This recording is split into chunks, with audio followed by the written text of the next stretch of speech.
The media in Africa is expanding rapidly due to advances in telecommunications, especially mobile phones and the Internet. In newspaper reporting, many Africans have won international media awards. In writing both prose and poetry, many awards have also been won by Africans, and Africa now claims a Nobel Laureate in literature, Prof.Wole Soyinka of Nigeria. History. In 1794 the first printing press arrived in Africa, delivered to Freetown, Sierra Leone, but this was destroyed by a French raiding party before it was ever used. When another press arrived in 1800, the newspaper the Sierra Leone Advertiser began being printed. Communications. Advances in satellite communication, and its availability in Africa has meant that some local television stations are now viewed outside the terrestrial broadcast areas. Submarine fiber cables are gradually changing the face of communications in Africa and bringing faster and more reliable internet connectivity to most countries on the continent.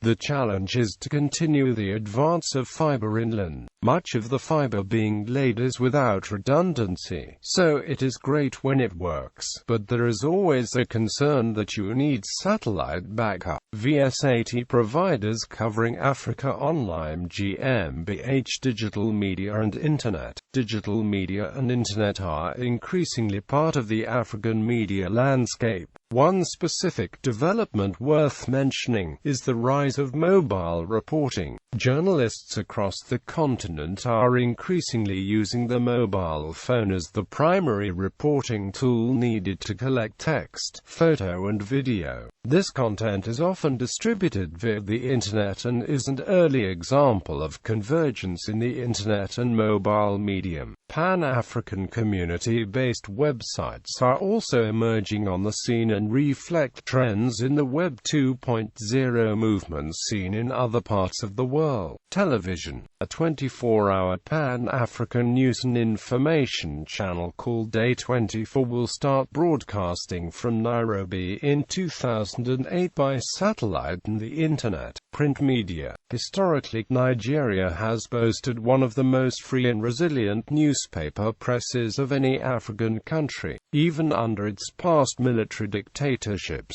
most of whom have shown an intolerance of the press. In the rest of the continent, vibrant journalism is also getting to be the order of the day. As in more developed countries, many journalists, in a bid to uphold the integrity of the profession, have preferred to go to jail rather than betray the confidentiality of a source. In 2005, journalists representing 23 African nations met in Cameroon and established the Society for the Development of Media in Africa.